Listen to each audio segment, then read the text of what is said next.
Hello, friends. This is Dave Hurwitz, executive editor at ClassicsToday.com, here with another essential list, because we can't have too many of those, can we? 10 essential 19th century symphony cycles. This is following on our first selection of 20th century symphony cycles for those of you who are starting out or who maybe have started out and like your symphonies in clumps. These are the clump lists because sometimes it's handy to just get a box or several CD set if you're buying physical product, and then you get the whole kit and caboodle, and you can enjoy them at your leisure. Now, 19th century symphonies are going to be more familiar to most people than 20th century symphonies because that's sort of where like all the famous iconic classical type symphonists live in the 19th century. So, if this is stuff you've heard before, what can I tell you? It's what it is. But the interesting thing is that even with 19th century composers who are famous as symphonists, not all of them are equally popular. Not all of them are equally well known. And there are some really interesting discoveries in here, as I think you're going to see as we go down the list. So don't sit there and say, I already know all this stuff. He's not telling me anything different. It's not a question of being different. It's a question of being accurate and giving you the best clump experience that you could possibly have if you want your music in clumps. So clump number one, you know this one. It's Beethoven. Of course it's Beethoven. He wrote 9 symphonies. They're all famous. Beethoven is the sort of poster child for the evolutionary composer, where each work is in some ways an advance on the previous work and shows an evolution in style from the classical style of Haydn, Mozart, all the way up to the sort of nascent romantic style, but in a personal way, which was purely Beethoven. And so that makes his 9 symphonies kind of the Bible of what symphonists were going to be, and a real problem for later composers, of course, because they wanted to match him. And, well, it wasn't so simple. But we see the same process in very interesting and different ways as we go through this, you will note. So Beethoven symphonies, I don't need to say anything more about them. It's the Beethoven symphonies. Get them in a clump. Get all 9 of them. Take your time. Enjoy listening to each one for its own individuality, and think about how each one is in a unique organism, but also could have been written by no one but Beethoven, who had a very, very personal style. And you'll begin to hear the elements of that style as you progress through the symphonies. And it's just a very cool process. It's wonderful. Next, Brahms. Brahms was not an evolutionary composer in the sense that Beethoven was, because he was already very, very mature by the time he wrote his first symphonies, his first symphony. It was already the mature Brahms style, and so were the remaining 3. He wrote 4 symphonies all told. They are different from each other, of course, but they are in Brahms's mature style. The 4th sort of opens up some new paths. It seems to be going in that direction. But that was it. There are only 4 of them. They are enormously popular to the point of being probably overplayed, in my view anyway. Not that they aren't great music. They are. But they are played to death because there aren't that many German symphonists left after Beethoven. It's an issue. The 19th century was the century where all of the other countries, because of the influences of nationalism and the exploration of indigenous and folk musics and things like that, and all these other countries in Europe and the rest of the world, under the influence of the German symphonic school, there's no question about that, of Haydn, Beethoven, and Mozart, everyone else started writing symphonies. It was also the period in which orchestras were founded. Municipal orchestras that were not the private reserve of noble houses with lots of money. They were paid for by municipal funds, and they were open to the public, and the rising middle classes began to enjoy them. It was a wonderful period for symphonies everywhere except in Germany. Not that there weren't lots of German symphonies being written. There were, but we today aren't too interested in them. Your standard 19th century German symphony after Beethoven is not terribly interesting. And it's kind of a pity because there's some very, very good ones. There really are. There's some wonderful, wonderful composers. And we'll talk about them in a different list. I guarantee, I promise you we will. But in the meantime, you have Brahms, who is the iconic second half of the 19th century German composer, along with Bruckner. Now, Bruckner wrote sort of, kind of 11 symphonies, maybe sort of, because there's a real early one, and then there's Symphony number 0, which came actually between the second and the third, but he zeroed it out. Then there are 9 canonic symphonies, of which the last one is incomplete. It has 3 completed movements. It ends with a slow movement, a giant adagio. Now, Bruckner is becoming enormously popular, at least on recordings. I don't know if anybody cares, but on recordings. And he has his cult. He has a cult of rabid Brucknerites who follow him everywhere. And his style is very idiosyncratic, very peculiar to Bruckner himself. Some people say he wrote the same symphony 9 times because it's such a personal way of looking at things such as form and orchestration and rhythm. Most of his music tends to be slow. He never could go very fast, even when he wanted to. And the style does have recurring elements from one work to another. But he was also an evolutionary composer. He evolved in his style from the early works to the later works, but staying within this sort of hermetically sealed bubble. And either you'll love it or you won't. It's really pretty straightforward. I mean, you may come to love it eventually. I happen to love it. I think Bruckner is a wonderful, wonderful composer.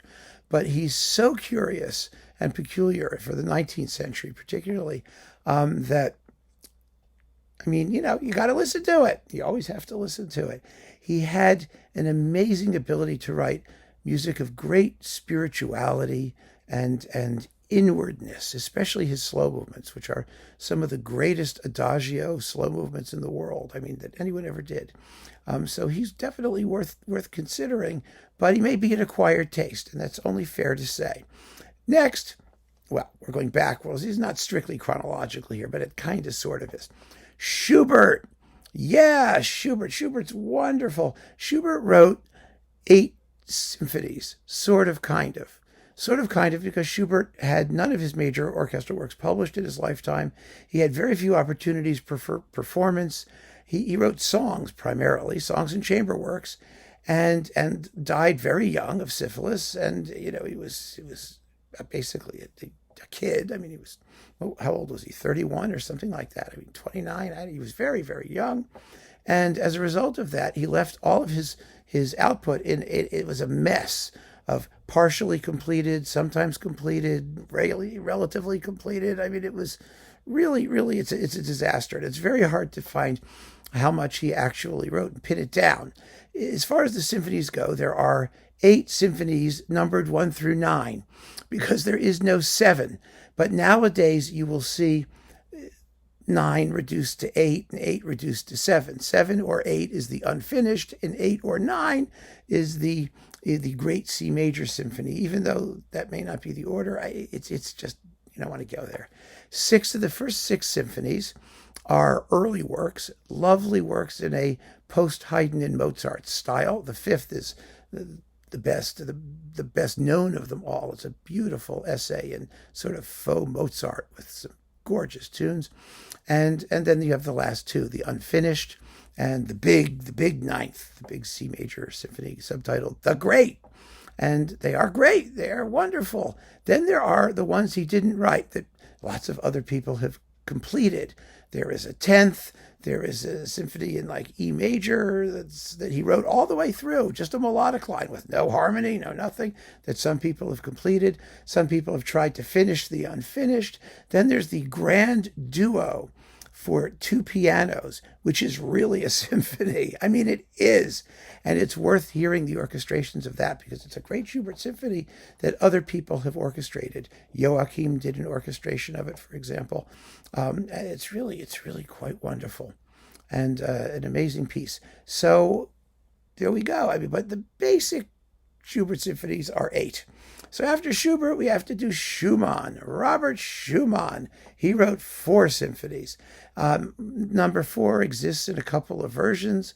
They're actually, number one exists in a couple of versions too, because people are always going back to the composer's original thoughts and ideas, because Schumann was a de-evolutionary composer. He actually got worse. Well, he went insane. And I'm not saying the symphonies got worse, but his orchestration got worse. There's no question about that, because he was a lousy conductor. And so he wrote these pieces initially full of freshness and vivacity and some instrumental daring. In the Spring Symphony, which uses his first symphony, which uses like a triangle. It has great writings for the horns and stuff, and and then up to the Rhenish, which still has great writing for the horns, but where everything else is kind of clogged up in the middle, although it's a gorgeous piece of music. It's beautiful and wonderful. And there are two versions of the Fourth Symphony, which he wasn't even sure was a symphony, because it's played continuously in one giant movement, even though there are four really separate movements. And when he revised it, he added a really cool introduction to the finale, and he messed up the orchestration so that people tend to like the first version better in some ways. And then Mahler reorchestrated all four of them. Schumann's symphonies are problematic. In fact, you will find that symphonies in the Romantic period tend to be problematic, because the symphonic project, especially as German composers conceived it, was guaranteed to give them conniptions. I mean, that's just the way it was. And so the four Schumann symphonies are beautiful as a clump. The second is maybe his most perfectly realized of all of them, and it has a gorgeous adagio slow movement. They're wonderful works. Absolutely wonderful works, but controversial. And it's fun to listen to them for yourself and see where you stand on the controversy. It's okay to be critical. It's okay to like and not like. It's okay to say, I'm not hearing the woodwind parts there, or something like that. You may notice, you may not notice. It depends how well you know them. But the better you get to know them, the more fun you're going to have, talking about them and coming to your own appreciation of what they have to offer expressively. So after Schumann, here's a bit of an outlier, but he deserves to be in with the rest of the clumps, because he was really a very good symphonist. Swedish composer Franz Berwald. He was a real anomaly. I mean, he lived to started out writing pieces when Beethoven was still around, and wound up in the 1860s still doing stuff. His style was somewhat conservative orchestrally. In other words, his orchestration was based on what the typical ensemble of the mid-19th century would be, which would be, strings and double woodwinds, two flutes, two oboes, two bassoons, two clarinets, and then a couple, two or four horns and some trombones and timpani. That's what orchestras had, and that's what he wrote for. But he was very interesting harmonically, and very interesting in terms of his approach to form. His most famous symphony is his third. It's subtitled the Symphonie Singulière, and singular it really is. It's in three movements, with a slow movement that has the scherzo, the quick dance movement, in the middle, with the slow movement on either side. It's really fascinating. His writing is very, very colorful within the sort of small orchestral forces that he uses, and his harmonies have a distinctively Scandinavian feel to them. Now, I can't explain to you what a Scandinavian feel is. Scandinavian feel, right? Now, a Scandinavian feel is, when you listen to later Scandinavian, when you listen to Grieg and Sibelius and those people, you get a sense for what Scandinavian music might sound like. It has a lot to do with the handling of the woodwind section and using folk-like harmonies here or there, which you know when you hear them. You'll know it when you hear it. You'll go, ooh, that's interesting. But they're lovely works, all four of them. The second actually is probably the weakest of the four. It was a reconstruction from a short score, because the original manuscript was lost sometime around the 1850s. But really, really a fine composer who wrote some really lovely chamber music and tone poems and all kinds of things. It's really fun. He's worth getting to know and exploring. So Franz Berwald is I think a major first half of the 19th century kind of guy. So he's on the list. After that, Mendelssohn. Now here's where I really get to have a little fun, because as I said, some very familiar names might do some extraordinary things, and Mendelssohn did. Mendelssohn was an evolutionary composer, but you only know that if you take into account all of his symphonies. And there are 18 of them. Most people think there are only 5 because there are 5 numbered symphonies. Everyone ignores number 1 to their detriment because it's marvelous. It's a beautiful work in a evolved Mozartian sort of style. Number 2 is a choral symphony, the Lobgesang, which it's quite lovely. I mean, I used to hate it, but now I really like it. It's really quite beautiful. It has a bunch of instrumental movements followed by this big choral cantata finale. And then we've got the 3rd symphony, which is actually the last of them. That was the Scottish. And the 5th symphony, the Reformation, which uses the Martin Luther chorales, and, A Mighty Fortress Is Our God, and things like that are in it. And then the 4th symphony, pardon me, that was the 5th, and the 4th is the Italian symphony. They're all out of order. They're all out of whack. None of it makes any sense. So you don't worry about it. You just go by the titles and listen to number 1. So you can get the 5 numbered symphonies in their own clump. But if you want an alternate clump, you can get the 13 early symphonies, which he wrote when he was like 11 or 12 or 13. I mean, he was the greatest musical prodigy since Mozart. And he was writing music from the time he was like a toddler. And these early symphonies are all for string orchestra, except when they're not. Where they aren't, and there are 13 of them. One of them is just a single movement. One of them is in one movement. They're very interesting pieces. In these pieces, Mendelssohn teaches himself how to become a symphonist. And he does it by starting with the earliest symphonies, North German symphonies in the style of C.P.E. Bach from like the 1840s and 50s. He imitates those, and then he incorporates the Viennese classics of Haydn and Mozart and starts writing 4-movement symphonies with minuets or scherzos. And then finally he comes into a certain maturity, a combination of Baroque counterpoint and romantic harmony and classical treatment of form. And at that point, he takes off and writes his first orchestral symphony. But these 11-string symphonies are worth hearing. They're not just kiddie exercises. They're marvelously crafted pieces, all on their own right, and some of them are masterpieces. And number 8, for example, exists both in a string orchestra version, and he orchestrated it for full orchestra, same orchestra as his first symphony. So there's another real big orchestral symphony. A couple of them have parts for timpani and cymbals and little percussion here and there. They use Swiss folk tunes. There's all kinds of stuff in these early string symphonies, and they are fun to discover. So if you are a clumpist and you want to get these symphonies in handy-dandy clumps, I mean, you can get the string symphonies all in a box. It's like 3 CDs worth, and they are delightful and important, and really they deserve to be part of Mendelssohn's symphonic canon. You can't argue that he dismissed them or he didn't publish them, because he'd really published virtually nothing in his lifetime. He withheld just about everything. He was very, very careful in what he published and was constantly revising and polishing things. But he also preserved everything because he was obsessive compulsive in beautifully bound notebooks that have everything that he wrote in perfect order with calligraphically neat handwriting.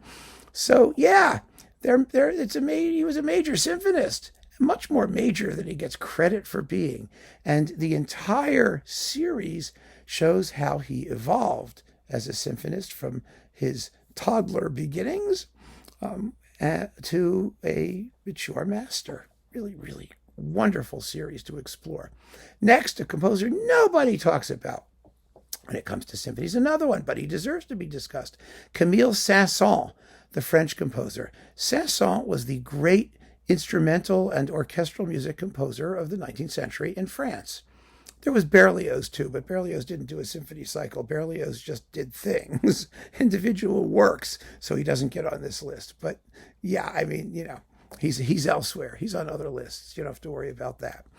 But Saint-Saëns wrote 5 symphonies, and most people are totally unaware of all of them except for the last. The last is number 3. 2 of them don't have numbers.